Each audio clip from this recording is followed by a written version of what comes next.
Well, good day to you. It is the 1st of March, 2025. I hope you're having a great day wherever you are. My name is Gary Willing. I want to welcome you to Search for Signs if you're new, but I also want to welcome back those people who have heard these videos before. I really do appreciate when you come back, and especially when you comment or ask questions. I really do appreciate that too. But even if you're not someone who likes to comment, likes to ask questions, I'm happy you're back and I'm happy you're here. Now, if you want to know more about Maitreya and the Masters of Wisdom, perhaps this is the first time you're ever hearing about who and what he is, okay? And you want to know more, you want to see if there's any truth to what I'm saying about Maitreya and the Masters of Wisdom. Hopefully, at some point, you'll check out some of the free information on some of the websites that I provided links for in the description portion of these videos. If you look at the very top, the Share International link is at the very top. That's the best site to go to get the best background information about Maitreya and the Masters of Wisdom. Hopefully, you'll check it out. You want to come back and let me know what you think, post a comment. You want to ask a question? Well, post your question in the comment section, or you can email me that question to searchforsigns@mail.com. And as I just said, I do appreciate when everybody comments and asks questions, and I do thank everyone who has commented or asked a question since the last time I put a video up. Now, my man Ray, what did you have to say?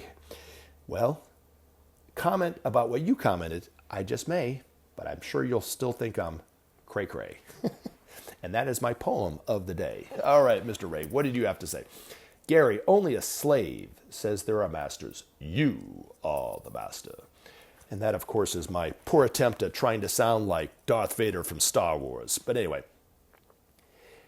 Now, let me just say this for those who are listening that perhaps don't know Ray and don't know that he and I have had discussions about stuff like this before, is the masters of whom I'm speaking of, the masters of wisdom, are not coming back into the everyday world to enslave humanity. They're coming back into the everyday world to really do the exact opposite of that. Free all of humanity, not just a certain group, not just the Christians, not just the Muslims, not just the rich, and it really free everyone without exception. Now, the masters are not masters over someone else. They are masters over themselves. They're masters over really what it means to be truly divine.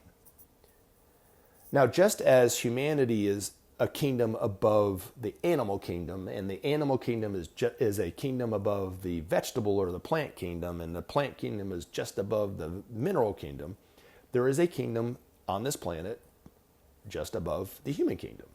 And it's called the spiritual kingdom, or the hierarchy of masters, or the society of illumined minds, or the masters of wisdom, Maitreya being the head and leader of that group. If you're a Christian and you don't believe in the masters, you don't think that the masters exist, well, a couple things I want to point out to you. Hebrews 12:23, the very end of that little vignette says, just men made perfect.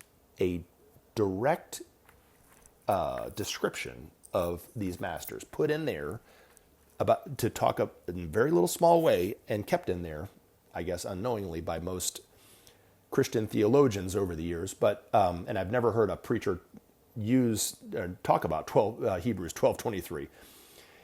But that was a direct description of the masters of wisdom. Now, the thing that Jesus said, that I've never heard a pastor in a church talk about, which was quite an extraordinary thing that he said. Somebody was commenting about the miracles that he was performing.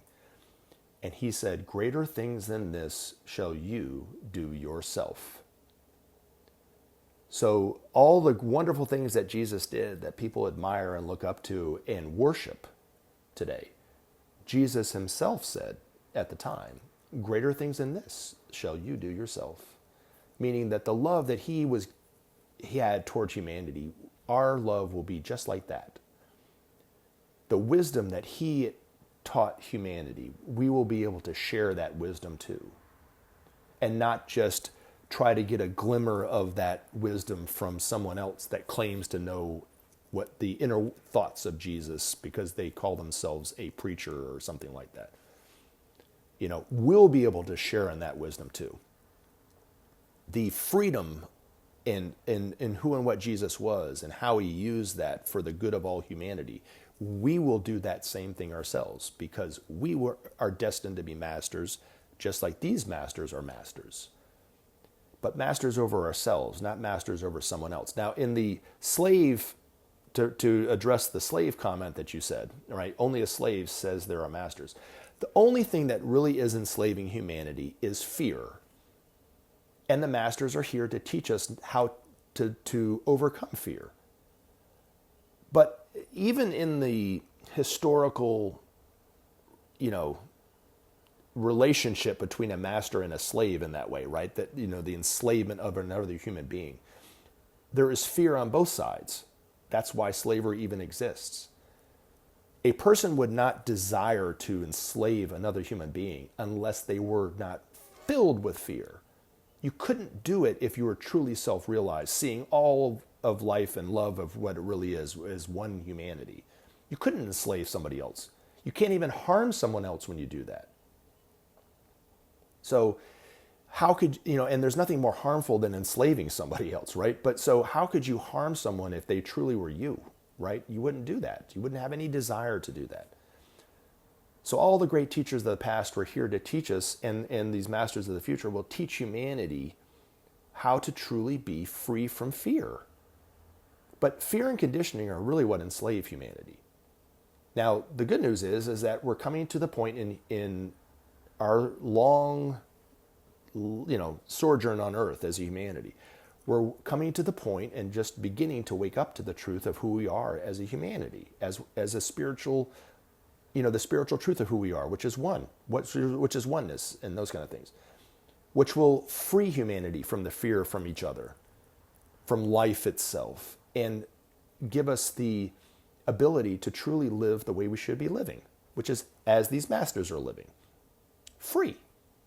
But the only way, and Maitreya has said this before, the only way to truly be free is to have and experience justice. So you can't truly be free in a world where there's injustice. You can't truly have justice when there isn't real freedom. They're one and the same. And the tyranny that we experience, and the three biggies are economic tyranny, political tyranny, and religious tyranny, are crumbling because those systems that we put in place to keep us enslaved, we're waking up too much to the point that they're working. And they're just crumbling and crumbling and crumbling. And they build it back up for a time, and it crumbles and crumbles again. But eventually it's going to crumble, and they won't be able to put it back together. It's just going to be this fine little mist of sand, right? So how could you build it up to anything? And Maitreya is going to say that the way forward for humanity, that the only way forward for humanity is for us to share the resources of the world so that we do have justice. And then we will start to experience true freedom. But even those people we look up to that have a lot of money aren't truly free. They might be able to fly somewhere wherever they want. They might be able to live, have a better vacation perhaps, or buy better things for themselves, better clothes, better car, better house, or whatever. But they still truly are enslaved because they are living with fear. Fear and greed are one and the same. You can't be greedy if you have no fear. Jesus is a classic example of this. The Gautama Buddha is a classic example of truly living with no fear. And they weren't greedy for anything. We have the ability to do the same thing, but we have to overcome our own fear in order to live life like that. That's why Maitreya is here, to teach us the art of self-realization, which will free humanity up from the fear that enslaves us today. But anyway, thank you very much for the comment. And it gave us something to talk about and hopefully learn from, Ray. And as always, Ray, I hope you're doing good. All right. Now, Way Shores, you had a very long comment, and I want to talk about it. And then you had another comment, and I just kind of want to focus on the first one. I think this is the one that we should be talking about, okay? But I do appreciate what you said in the second comment. And if you want to know what this person said, just read the thread here. But what did he say? He said, it amazes me the number of people in the spiritual community who consistently trash Trump. When people do that, there are two things that they are overlooking. First, the primary teaching Jesus left us with is, as is so with other masters, is to love our neighbors, to love our enemies, and to love all people. So they actually are going against the very teaching they are trying to teach. The second thing that is being overlooked is that since the majority of the people in the U.S. voted for him, there are undoubtedly people who love Trump in the audience. And so you risk alienating people or them walking away, some whom we have followed for years. Never have I witnessed such hatred as I'm seeing, both in the collective and sadly in the spiritual communities. I can't help but think that Trump may be here to teach us all how to get along. I'm perplexed as to how we get through it. Prayer, of course, but also withholding our habitual judgment. Another lesson from Jesus. Well, thank you very much for the comment. I do want to talk about this. Okay, so at the end of my long discourse about what you said, I am going to read an article from Benjamin Creme's master. So hopefully you'll listen to it all the way through, sir or ma'am, and then it'll get a different perspective, I think, on really what I think Trump is here and why he's here in that way. Okay, so first, I want to talk about the concern about alienating people based on what I said. If I truly was concerned about that, I would not be able to put up any videos because what I talk about is very controversial, right? Whether it's talking about Maitreya or Trump, right? Now, I do think politically, Benjamin used to be very critical of the Bush administration.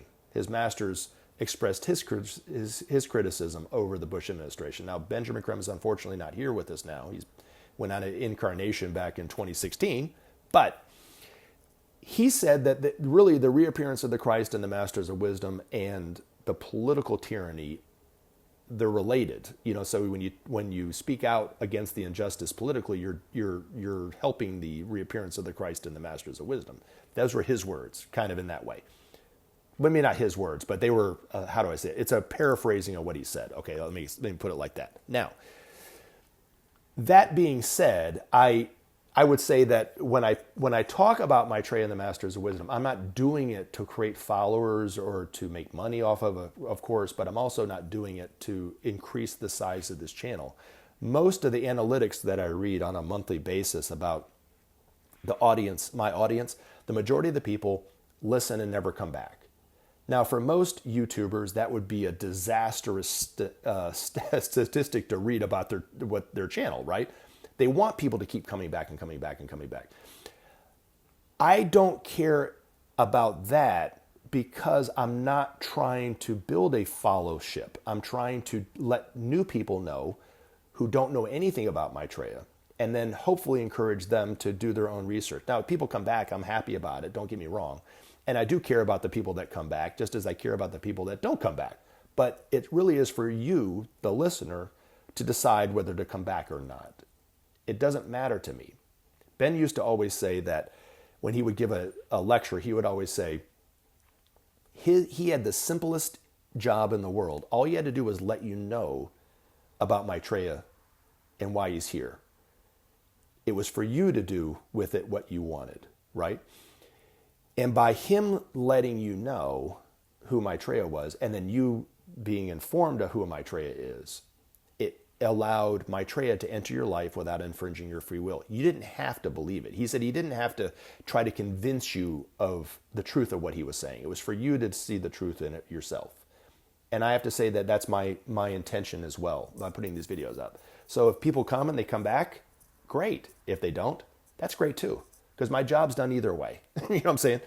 Now, when I talk about Trump, I'm talking about it in terms of the danger that I see for him, that he poses for not only the country, for the world, but I also see the problems that are really here for humanity to try to solve, like the environmental problem, the economic divisions are still being unaddressed by humanity. And it's dangerous for us to continue to let them go on in the way that they're doing.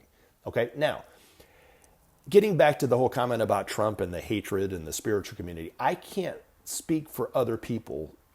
But I can say this about myself. I don't see myself as being a part of any spiritual community, okay? I see myself as an ordinary person with extraordinary information who's perhaps dumb enough to share it with strangers. That's really how I see myself. And I feel grateful and thankful that I came across this information. But And I'm happy to, and it creates joy for me to share it with other people, but that's about it. I don't see myself as a part of a community in that way. I see myself as a part of the global community of humanity. And that really is what, and it doesn't matter whether somebody agrees with what I have to say or not, whether they consider themselves spiritual or not, but I don't see myself as any more spiritual than anybody else, really, to be honest. Now, that being said, I am going to say one thing about Trump that I've never heard those people who I know who truly love Trump would ever say about a Democrat, whether it was Biden, Kamala Harris, or especially Obama, because they hated Obama. You think that people on the left hate Trump, the people on the right can't stand Obama because he was black, right? And politically, he whooped their ass twice. Whooped their ass twice. But I'm going to do something that you'll never hear from them, okay? Which hopefully will put me in a different category from those other people that you say spew nothing but hatred and criticism about Trump. I'm going to give him a compliment, okay? I'm going to tell you one thing that is good that he did, okay? And I'm not being sarcastic. It's going to be one good thing. He raised the legal age to buy tobacco to 21, the same as the same age to buy alcohol. I think that's a wonderful idea. So there's a compliment. Good luck trying to find somebody on the right give any Democrat a compliment. In fact, most of them now, especially the ones that really, really love Trump, that are totally bought hook, line, and sinker into all that, they think the Democrats are evil. I was sitting in a church, quite a big, popular church here in Atlanta. And the pastor, I go with, my wife drags me to this from time to time, and I listen to this person, and he says about 90% of what he says I disagree with. Doesn't mean I get turned up or emotional about it. I'm already expecting to not agree with everything that he says, right? Because I'm sitting in a fundamentalist Baptist church. But the one thing that he said, and there's times that he says things that I actually sit back and I think about. And I think about for weeks sometimes, right? And I learned from him. But the one thing that he said that really turned me up emotionally was he said, how can you call yourself a Christian and vote Democrat? That turned me up because I see the evil in what is going on. And it's been going on a lot longer than Trump. Trump was just the man that was selfish and devious enough to take advantage of it to the nth degree the way that he has. But in the 80s, there was the Christian Coalition, Jerry Falwell, Pat Robertson. They all tried to, and they maybe weren't necessarily the ones behind it, but they were the face of the franchise at the time to start the whole process in motion, the whole ball rolling in this direction politically. And that was to try to convince people, maybe not everybody, but people that their view was God-inspired, that Jesus was behind what they were talking about. And that's really what it was. And they got rich off of it. Pat Robertson did not die a poor person. He was quite wealthy. Jerry Falwell did not pass away broke and destitute. He was very wealthy. They got very rich off of it. And that was in the 80s. And it started to plant these little seeds of hate toward the other side. There was always political divisions in this country, even from the earliest points, with our founding fathers. Jefferson didn't get along with Burr, didn't get along with Adams, right? Or whatever, right? And then, of course, the Civil War, and then, of course, the political divisions that have been going on in this country, but not to that level. That's when it really started to kind of take off in the way that it did. And then in the 90s, it really exploded with Rush Limbaugh spewing out all the hate that he had toward, of course, the Clintons and also, of course, most Democrats and their policies. And had no problem criticizing them. He had no problem, right? I don't think there was a coincidence to the explosion of political divisions in this country and the explosion of the stock market. I think they go along very well together, and I don't think it's a coincidence that it happened at the same time. Maitreya said what's been behind the explosion of the stock market is the work and activity of the Dark Lords, of the forces of materiality. And I think they're also, and Ben's master confirmed this, I didn't need Ben's master to tell me this. It was nice to hear a confirmation coming from him, because I trust what he has to say, is that the Dark Lords were behind a lot of the political discourse in this country, especially coming from the right. That in 2000, Ben's master said that, and this was before all the evidence started to come out, that the Republicans stole the election from Gore, that Gore actually won the election. And they were trying to recount it, and they were trying to do these recounts because they knew that he won, right? Or to at least see that if he won, I guess is a better way of saying it. And it made it all the way to the Supreme Court, and the Republican majority Supreme Court stopped the recount. They had plenty of time to recount it to see who really won.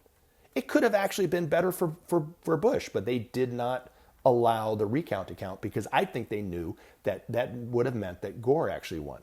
If they had thought even remotely that it would have helped Bush to do a recount, they would have allowed it to continue to go on. How many recounts did Trump have in 2020? Oh my God, dude. He was going on for months, even months after January 6th and months after Biden had been elected and confirmed to be the president, right? He still was doing these recounts, and he kept going back, because it kept getting worse for him every time they would do these recounts. But there was all this evidence in 2000 that came out, and the one that I remember the most was there was a polling worker that was screaming from the rooftops, and nobody would listen. Not even the Democrats would do anything with this. It was maddening. He said there were more people that voted for Bush and Cheney than they actually had on the voting rolls. How did that happen? But Ben's master said that in certain key areas, they had worked it out in the software program to where one vote maybe for every 5 or 6, it wasn't a lot, and it didn't need a lot. They didn't need a lot, would flip from Gore to Bush. And they did it again they tried to do it with Obama, and it didn't work because the landslide was too great. And I think they even tried to do it in 2020 with Biden, but it was just a landslide against him. In this last election, how there are more and more people coming out saying that they have evidence that there was all these voter registrations that were thrown away because of X, Y, or Z. But the votes that they were throwing away were in districts that notoriously voted Democrat. And then Trump, not too long ago, just let it slip because he does that from time to time, right? The truth kind of spews out of him a little bit. And he said something about Elon. He knows more about those voting machines than anybody, and he really helped us in Pennsylvania. Oops. Yeah, they stole the election. I don't think that he won the majority of anything, because the Republicans haven't had a majority politically since the 80s, since Reagan, and Bush, actually, I take that back. George Herbert Walker Bush also won in a landslide, but ever since then, it's always been they've won an election, but they haven't won the majority, and that's I think the other tell sign that the Republicans are the ones that are really cheating and doing a better job at it right now. So I gave Trump a compliment. I doubt you'll ever hear anything from it, but the one thing that I think makes people the most infuriated and probably the most because they feel out of control about it. Like there's nobody listening on the other side, right? You criticize Trump. And I read this the other day online. This is great. They'll say he didn't do it. If he did do it, he's joking. If he wasn't joking, it doesn't really matter. And if it's not a big deal. If he's not joking, it's not a big deal. That's it. And if it is a big deal, someone else is to blame. They can't take any criticism toward their guy. It is awful. You know what I'm saying? But yet he can criticize whoever he wants, whenever he wants, how often he wants. I mean, I can't remember the representative from Georgia here that it couldn't have been 10 minutes after the assassination attempt on Trump. He tweeted out, Biden ordered the hit. No evidence, no nothing. He can just say whatever the hell he wants to say, right?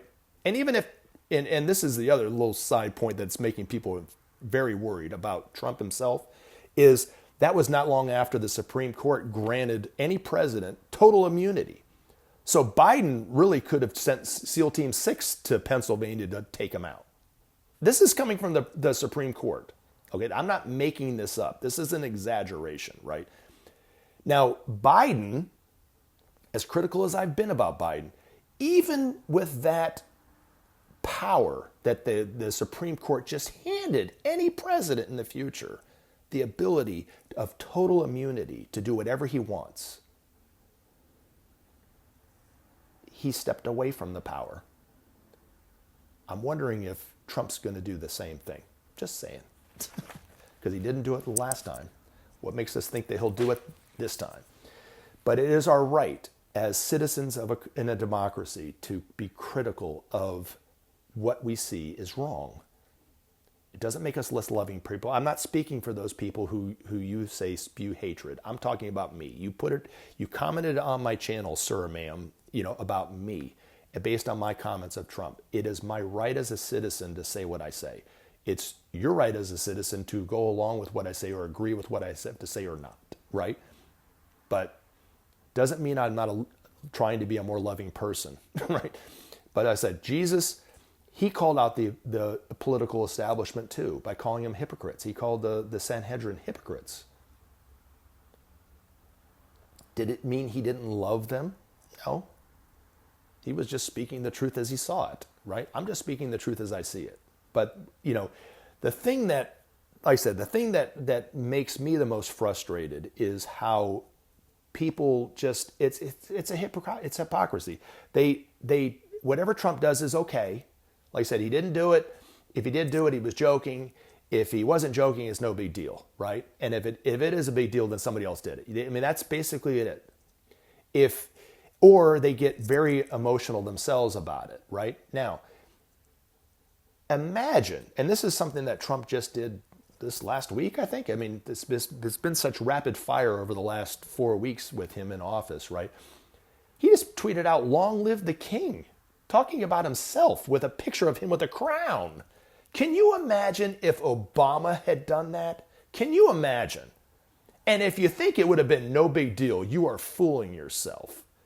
And rightfully so. The right would have flipped out. Right?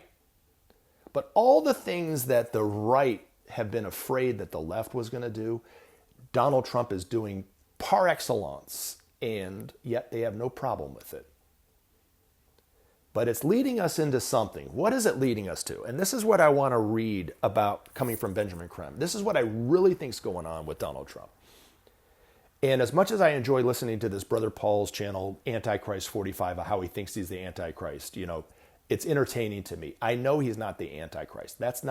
He's not that special.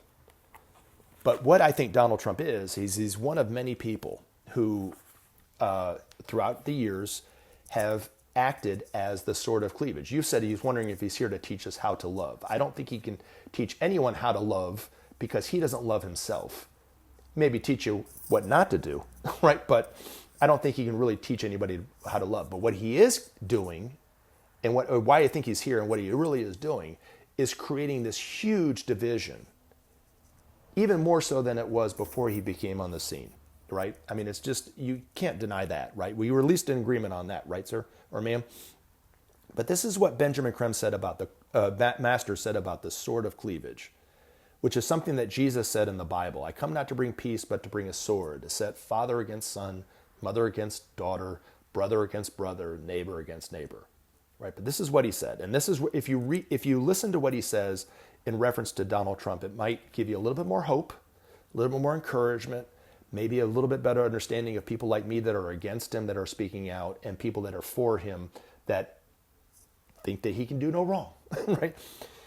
From time to time, there appears among men a figure who embodies the best or the worst that men can show. These individuals become the most loved or the most hated of men. In either case, they usually draw to themselves many followers or devotees. Such figures have enormous magnetic appeal for the majority of men, or on occasion, are an aspiring example of destructive power on a large scale. The history books are full of examples of both types. Today, in large numbers, many examples of both types are manifesting worldwide. The effect of this manifestation is to set before humanity two opposing lines of action, and so create the tension of choice, which will determine the future of the race. In the biblical terms, this is the quote-unquote sword of cleavage. For many years, the energies emanating from and directed by Maitreya have sought to create such confrontation of opposites. This may seem strange indeed to many people, but it is essential that humanity make the correct choices for its future. Otherwise, that future would be bleak indeed. The sword of cleavage is the energy we call love. Wielded by Maitreya, it sets quote-unquote brother against brother and tests the true divine consciousness of men everywhere. The ultimate aim of all evolution is to establish on earth the kingdom of God. And the sword of cleavage shows men the way. The teaching of Maitreya is simple. One might think that his priorities would seem obvious to all men. Sadly, this is not the case. Maitreya presents a future of tranquility and peaceful endeavor as the inevitable result of sharing and justice for all, the creation of a world where no man lacks, where no 2 days are alike, where the joy of brotherhood manifests through all men. How is it possible, you might think, to gainsay such a message of hope? Is this not the future yearned for by everyone? It is the future hoped for by the majority of men, but not by all. Humanity stands on different rungs of the evolutionary ladder. Above a certain level, all bodes well for men. It is those who have not as yet manifested that measure of their divine self, who do not recognize that sharing is divine, that justice and right relationship are divine, but who see divinity as competition and conflict, and register a man's worth by the weight of his gold. Many are fearful and suffering, bereft of work and hope for the future. They struggle from day to day, but many others are making their future for themselves, and many too are dying in the process. Throughout the world, men are awakening to the possibility of a better life, with freedom and justice at its heart. Have no fear. The people's voice is rising, and like a contagion, affecting more and more. Maitreya stands behind those who live or die for the truth of freedom, justice, and the unity of man. The young lead the way, and their future is for them. I love you guys very much. You guys have a wonderful day, and I'll see you real soon in the next video. Take care. Remember to take action and help SOP save our planet. Thanks for listening, and we look forward to talking to you again in future videos.